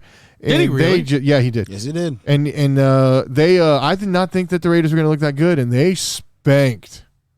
Denver. They came together and rallied, and honestly, I know I picked Denver to win that game, but it was good to see Las Vegas come together as a team and work hard. That was a dominant performance. Ryan said they were going to put up or shut up, and they did. Yeah, for sure. The game that I thought was the best game was Cowboys-Patriots. Yeah. Mac Jones, holy shit, special. He looked amazing. I want to talk about two things. First of all, there was a meme posted in the group saying that Trayvon Diggs is not being considered a candidate for Defensive Player of the Year. What are you smoking? That can't be right. Did I read it wrong? I wanted to talk about that, too. Trayvon Diggs is playing at such an elite level right now. Such an elite level, it's kind of ridiculous. Yeah, he's a pretty good wide receiver. He has more touchdowns. He has more touchdowns than some of these damn receivers. He's got more than his brother. Yeah.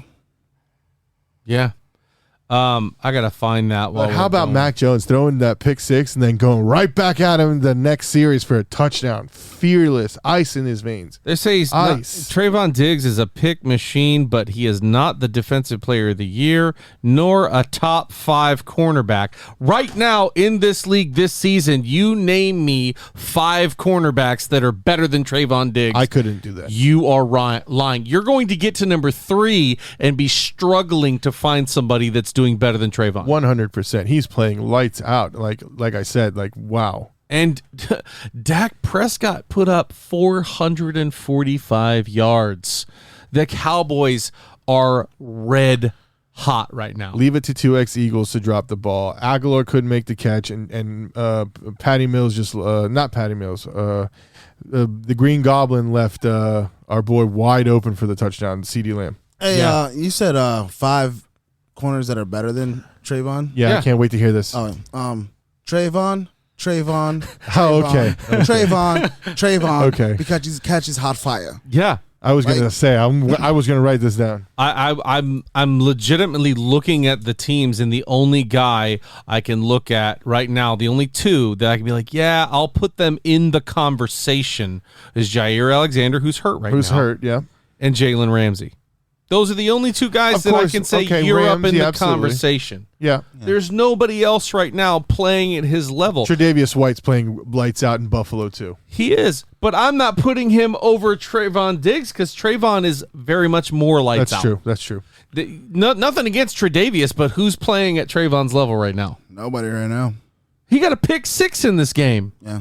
He's got more touchdowns than Stephon Diggs. I took the Pats this week, and I didn't hate the pick, and you know what? They almost pulled it off against a team that's clearly offensively, those Cowboys, bang, bang, bang, bang. Dak Prescott seeing the field in a freaking way, which is just crazy. His progression and the way he's looking at reads, nope, you know? Yeah. Wow. Yeah. Tony Pollard looked good there too, right, Ryan? How did he go? Yeah, he did pretty good. He got me 9 points, which is 1 point more than Mr. Singletary. Oof. Yeah. I've been, so just for reference, I think we've talked about this. Zeke goes down. I have been giving Ryan shit about Pollard every single week. It's not a week that goes by that I don't start spamming the chat and going, Ryan, Pollard's hurt. All right, last week I was talking shit. I called you Flo from Progressive. Yeah, they sent me the, I called you the Geico Gecko. Means, yeah. I sent you Limu, Emu, and Doug, and I was like, bro, why are you so worried about insurance, man? Get rid of Pollard. Because I'm waiting for Zeke to go down, and I'd be like, time to cash this policy in. And you know what? I think the only way you see that happen, Zeke get hurt like that, is if Dak goes out. If Dak stays healthy, you will not see Pollard take over that running back position. Which you were saying that they think Dak will be fine. They got lucky that he had a bye week this week. Yeah, he had a calf injury. They put him in a boot afterwards, and sometimes people look at that and go, oh my God, they put him in a boot right after? But if you watch Hard Knocks, which I've been watching Hard Knocks trying to catch up, the Cowboys are treating their star player, who's worth a lot of money, with kid gloves. They're saying, yo, put him in the boot right now. We want him to start his training right now. When he hurt his little elbow flexor in camp, they immediately said, okay, you're done. Stop throwing. Go start your treatment right now. Don't even stay at practice. Go. So I think that's just an overreaction for some fans that are saying that Dak's going to miss any time. I think he's got this week, next week, and he is going to be just fine when he comes back. I think he's going to be fine too. I still think Pollard is going to have a better year than any of that garbage you tried offering him for him. So yeah, why sit him? I know that, but maybe one day he'll be like, you know what, Pollard's just sat on my bench. He's my Devontae Smith for you. Yeah. And then I'm not even gonna lie. If you would have waited probably another week, I was just gonna drop him. Yeah, I would have more than likely ended up dropping him. But now I'm like, hey, maybe I can actually get something for him.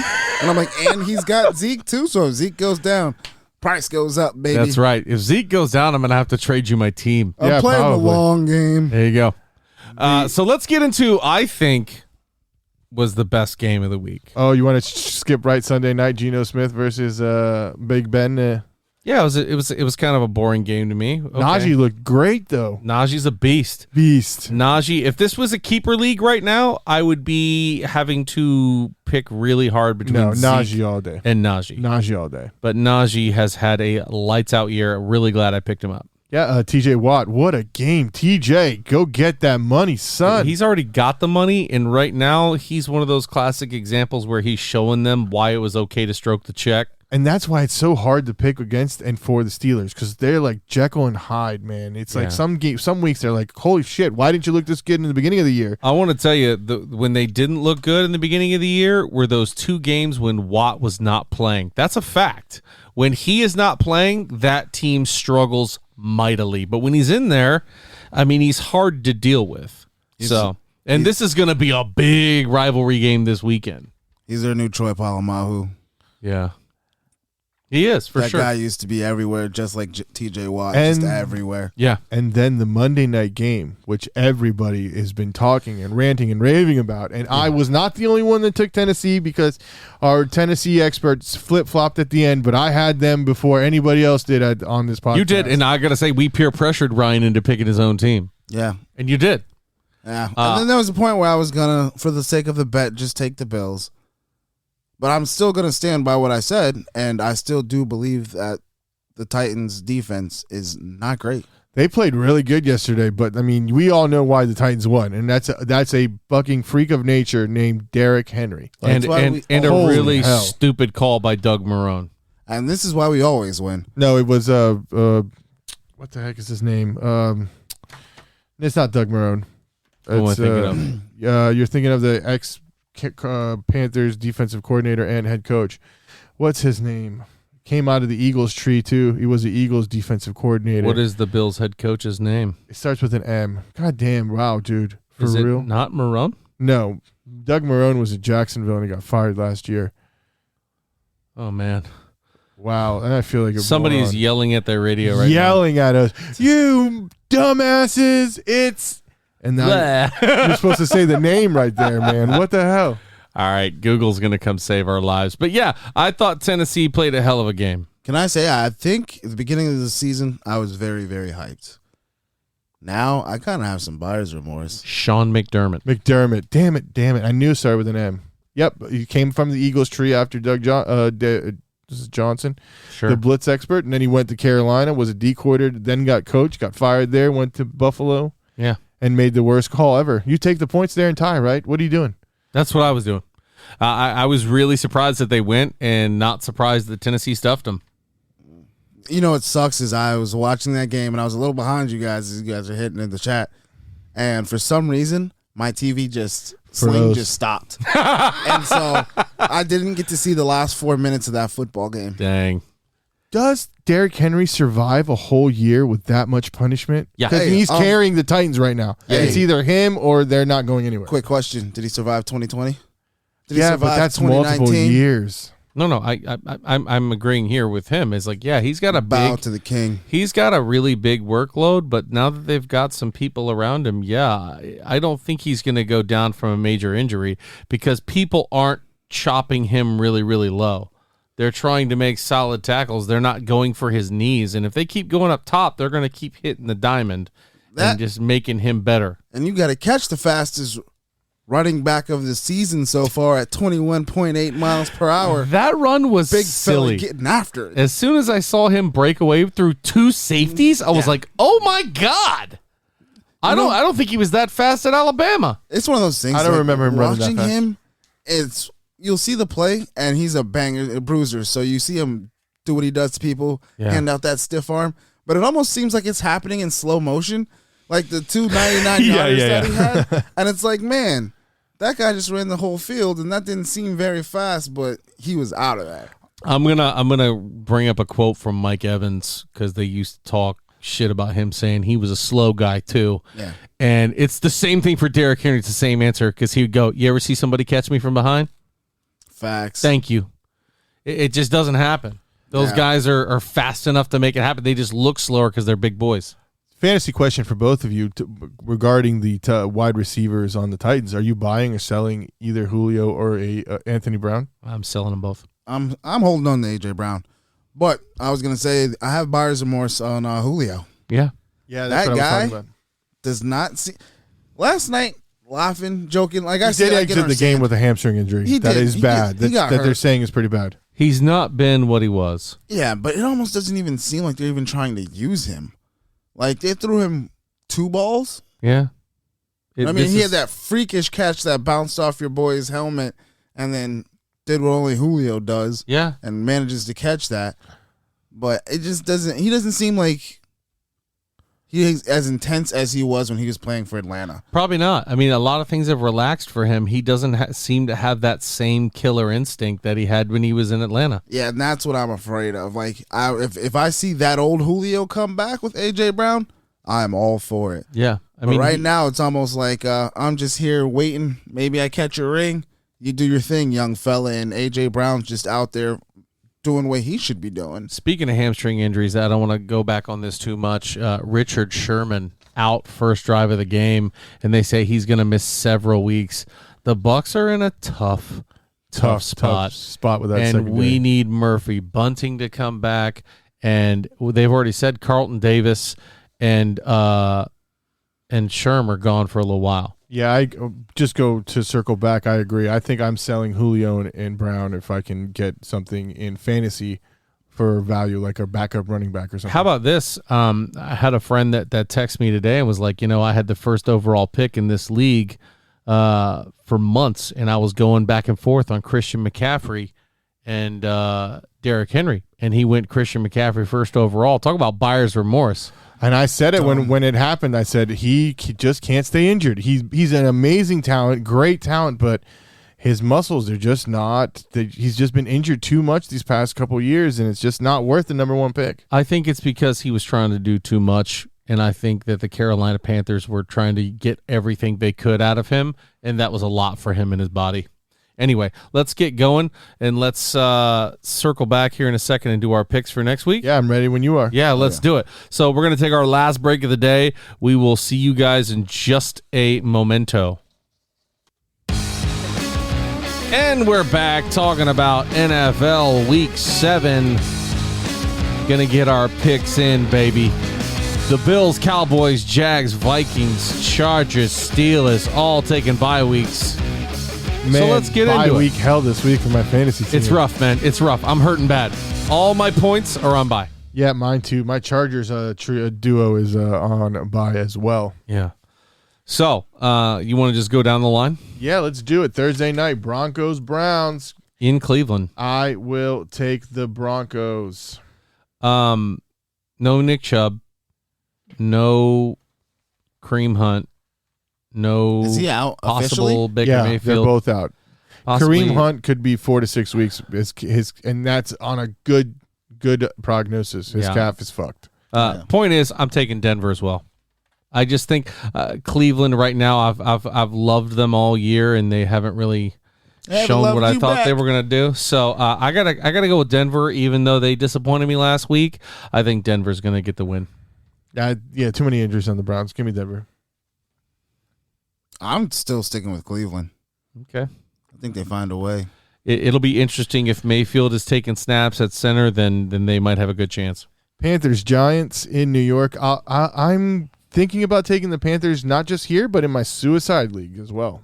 I don't think it's so much that I want to pick the Panthers because they're great. They did have a good game last week. They put up a good game against Minnesota. I think they're a better team than the Giants. Yeah. For sure. I don't care where they are. It's definitely going to be a Panthers game, I think. Ryan? My pick based on if Christian McCaffrey's back, and I heard they were holding him out one more week. He's probably 2-3. He was 3 weeks last week, so it's 2 more weeks for sure. Yeah, then I'm actually going to take the Giants. I would be interested to see that. But I think this is also, even though it's not the Jets, it's Darnold's return to New York. Yeah. I want to see that. Yep. Speaking of the Jets, Patriots in Foxborough. I'm definitely taking the Pats. Bill Belichick is going to want this game. Here's a ridiculous stat. The Patriots are winless at home this year.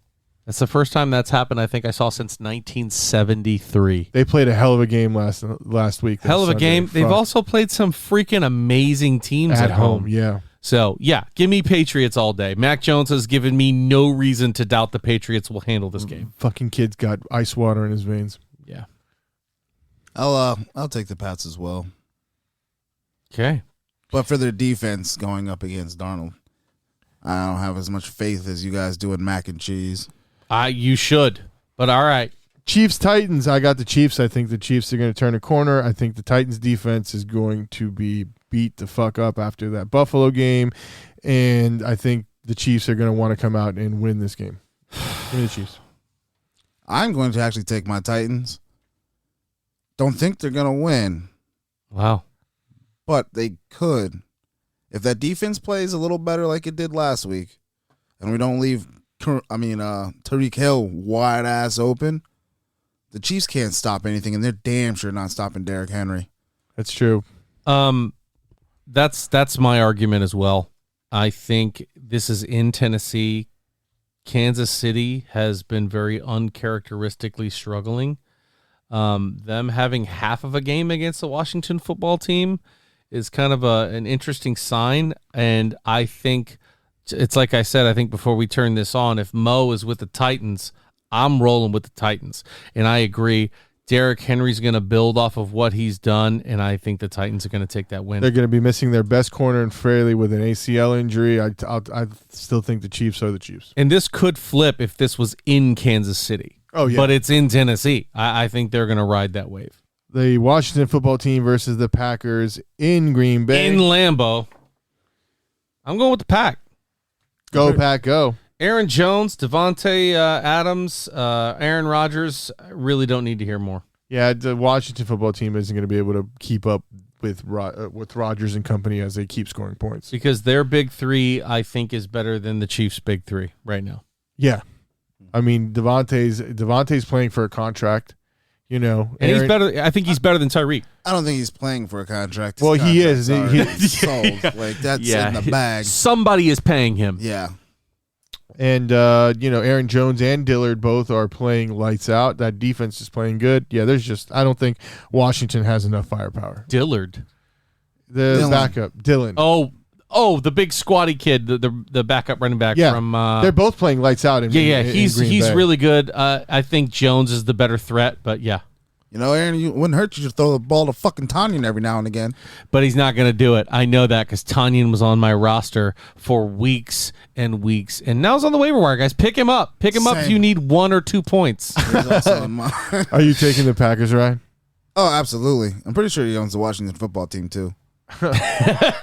Ooh, this is actually a pretty big game. Falcons, Dolphins in Miami. Yeah. I got the Falcons off of a bye week. I just think Miami, something's going on in that locker room. I don't know what, but something's just not right. Yeah, give me the Falcons. I think they're going to take this one as well. Matty Ice. Me too. Falcons. This is an interesting game. Bengals, Ravens. This is an interesting game. Talk to me, Jack. Talk to me. This is going to be a better game than people think it's going to be. These two teams don't like each other.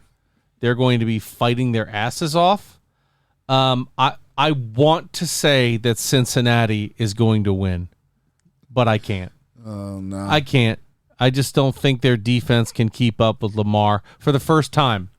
I think their defense can't keep up, although they have some pretty good stats. They've actually had a good year defensively. Let me tell you something. Bengals defense isn't the same as last year, and they have a linebacker that is really good when it comes to getting to the ball and going sideline to sideline. Yeah. And that Bengals offense with Burrow and Mixon and Taj Boyd and Jamar Chase and T. Higgins with Uzma coming up as a tight end, that's a lot. That is a lot of targets to try to defend. And I saw what they did against the Chargers last week, and I just don't think they can do it 2 weeks in a row. Give me the Bengals. Yeah, hey, man, I got Jamar Chase. I hope he goes off. I just don't think it's going to happen. So you got the Ravens, Jack? Yeah, I'm going Ravens. When you said you think it's going to be closer than you think? Yeah. All I can think of is what movie is with Tom Green when he's about to feed the snake. It's Euro Trip. Isn't that Road Trip? Euro Trip. Yeah. It's going to be a bloodbath. It was Ravens Euro are going to Trip. absolutely just shit all over And the that's Bengals. just the thing. You're talking about the targets. Let's look at Lamar Jackson's passing yards the past 2 weeks. He's turning it on. That's the big X factor. Hollywood Brown is good. They have 3 serviceable rotating running backs in Le'Veon Bell, Devontae Freeman, and Latavius Murray. If you told me 3 years ago that those 3 were sharing a backfield, I'd be like, nah, you're crazy. Don't forget, Mark Andrews is having a career year at tight end, and Bateman's coming off the IR. They played his first game last week. I just think that when it comes to AFC North team versus AFC North team, they're just built to beat each other. I just don't know if, because the Chargers didn't have 3 wide receivers that were good. They only had 2. This is the closest division in football, I think. Yeah, I really do. In terms of skill, all 4 of these teams are going to play each other incredibly hard. You got the Ravens, Ryan? Oh, absolutely. This is not even – I don't even think we need to talk about this one. This one is just going to be a killing. Detroit coming to L.A. to play the Rams. Give me the Rams. Yeah, I'll take the Rams as well. Is Dan Campbell going to blame somebody else next week? No, he blamed the whole team. He didn't just blame Goff. I mean, and he also takes the blame himself. The team just sucks. I don't know if it's ownership. I don't know what it is, but there is something in the water in Detroit that makes the Lions just irrelevant.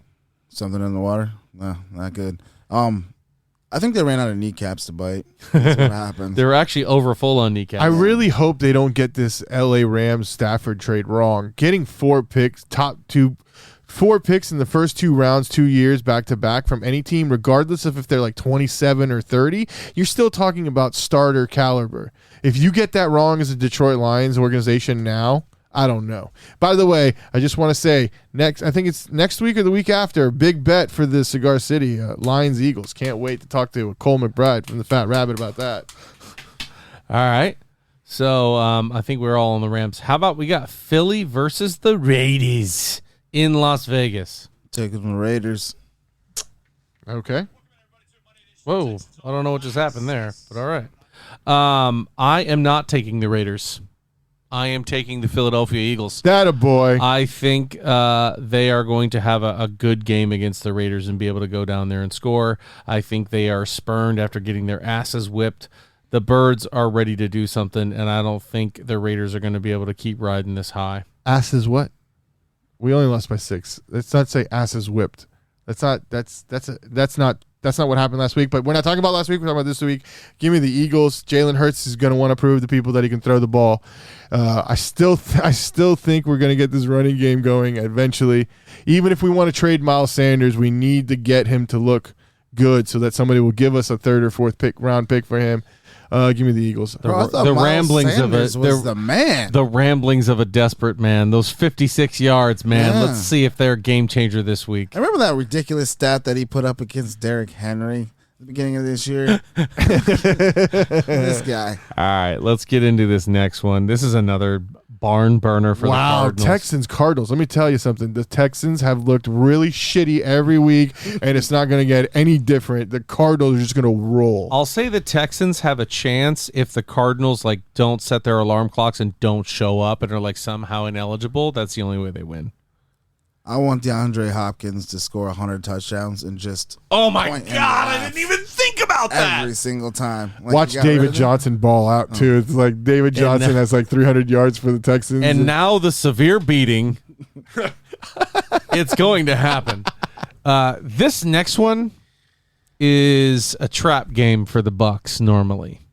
The Bears play us incredibly hard. They beat us last year in Soldier Field. I think this is actually such a good matchup for the Bucs because the Chicago Bears don't throw the ball, and that's the Achilles heel of the Bucs defense right now because you guys are taking literally anybody off the streets to play corner. Yeah, it's true. So, I just don't think Justin Fields, Allen Robinson, where have you been? Thank you for wasting my 6th-round pick on you not showing up anytime at any point. And last year, he was one of the guys that kept my team together. I know, right? I lost on him a few years ago and never picked him since. This is, I think, a Bucs win because we're at home, and I think Brady remembers every second of that game last year. And I agree with you, Nello. If the Bears are trying to hinge their running game against the Buccaneers, that's a losing battle. Especially if Williams doesn't come back from COVID. I don't think this rookie stands a chance against that defense. Yeah. And honestly, this will be a very interesting test for the Bucs too because they're not going to be able to run the ball against that Chicago defense either. Yeah. So it's going to be interesting to see. Brady's going to have to beat him, which I think they will. I think the Bucs win. Yeah. Tampa Bay all day. Yeah, it's the Bears. I'm taking the Bucs. What you got next? You have 49ers Colts. Colts Niners. Is Carson Wentz back? Carson Mania. I'm taking the Colts.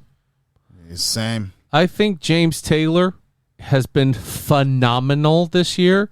Jonathan. He is, what'd I say? James. Jonathan Taylor. Yeah. My fault. But Taylor is going to be the trendsetter for that team.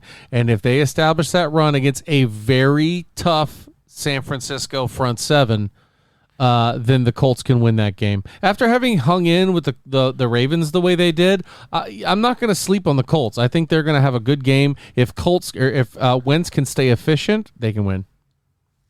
I'm taking the Colts as well.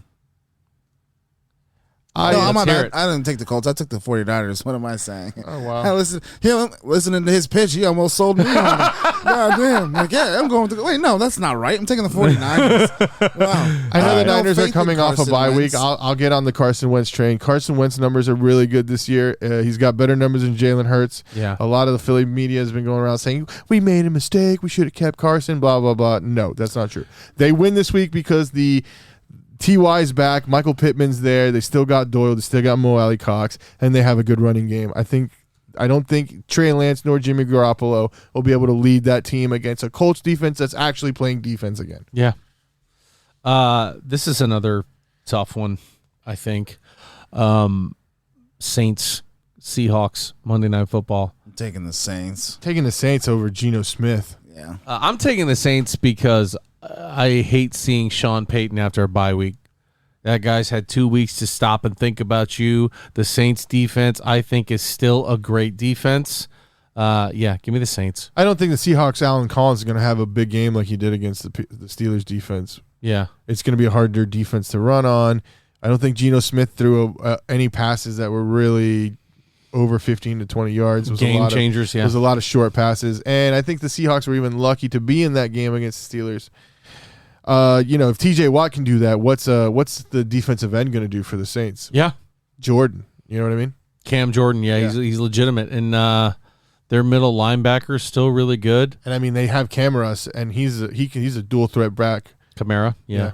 And who's their safety that they just paid crazy amounts of money? Marshawn Lattimore, or he's a cornerback rather. And I mean, Jenkins is still there, right? Jenkins is still but Jenkins plays for us. No, but Malcolm. you know who's going to be Malcolm. Oh. You know who's going to be out is Taysom Hill. Isn't he still injured? Does it really matter? Yeah, it does. He does add a big element to that offense. I don't know. I think he's a big thing, but the Seahawks don't have enough going for him to overcome the Not with the Saints. Geno Smith, unfortunately. So that's the last game because of all these buys. Yeah, man, a lot of buys, a lot of really good teams sitting out this week, and that's gonna make these picks next week nice and juicy. Yo, we might as well squeeze a little lightning over there. What have you thought you've seen in these past couple games before I've seen some really troubling things for the Tampa Bay Lightning this year so far. First game, giving up 6 goals. 3 of them were empty netters. That was really rough to watch, especially when it was a banner game, when we came in ready to rock and roll. I was really worried that that we were in a bad place and that the Lightning weren't going to be able to do anything. And then we played the Detroit Red Wings, and they came in and scored 6 on us again. That was really troublesome because that one had Vasi in the net all game. And that team found a way to rally back from, I think in the third period, they were down 6-2, 6-3, and they came back and won in overtime. The captain coming down on the break, it was 2-on-1, and he still took the shot anyway and let us win. I think as of right now, we are 2-1. The Lightning are figuring it out right now. They're still a really, really tired hockey team because they haven't been off the ice for very long. They had to go through that Stanley Cup championship, and everybody else has had a little bit extra time to calm down. And not to mention, we all know after that boat parade, those boys tore up.